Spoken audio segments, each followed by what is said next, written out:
जनवाक आम अनुरोध कर कथाटा हूँ जे आपण मैंने जानते तो निश्चय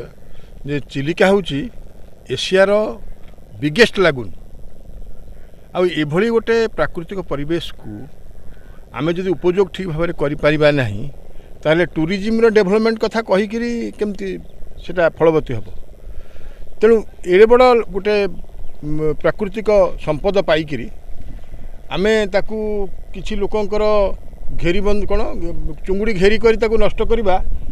द्वारा कौन परिवेश नष्ट होनी बहुत परिवेश नष्ट हो चिलिकार चुंगुड़ी घेरी रे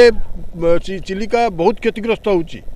बर्तमान चिलिका को चिलिका मुहाणटा को जेभली खोल जा कथा विभिन्न जगार सेमती खोल जाए जो EIA इम्पैक्ट रिपोर्ट नहीं खोल जाकरी चिलिकार जो सालानिटी चिलिकार जो परिवेश ताकू प्रथम रक्षा करा जाऊ द्वितीय या उपरे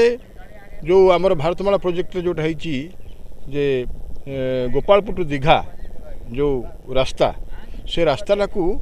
ठिकण भाव में चिलिका उपरे नबार किसी असुविधा ना कहीं सिग्नेचर ब्रिज भाया हम सुंदर आहरी परिवेशटा को आहरी पर्यटन विकास को एत भाव में मात्रा बढ़ईदेव जहाँकि कहीं परिकल्पना भी करें ना तेणु यही चिंताधारा रखिकी बरं जो 7,500 कोटी टंका होती अधिक अच्छी किसी टंका केंद्र सरकार को कही आनी ये जो व्यवस्था को अति सुगम सुंदर करने दरकार यह द्वारा कौन हम ना पर्यटन विकास संगे संगे गमनागमन विकास जो रास्ता दे जीव से अंचल समस्त अंचल विकास हम एवं किए कहीं जदि कहते जे बड़ बड़ कंपानी माने एठू दीघा पर्यंत जीवे जीवार किसी असुविधा नहीं समस्ते जीवे ये समस्ते यही बाट समस्ते जीवे ए अंचल उन्नति हे ओडिशा समृद्ध हम ओडिशा माटी हसी धन्यवाद रमेश बाबू आम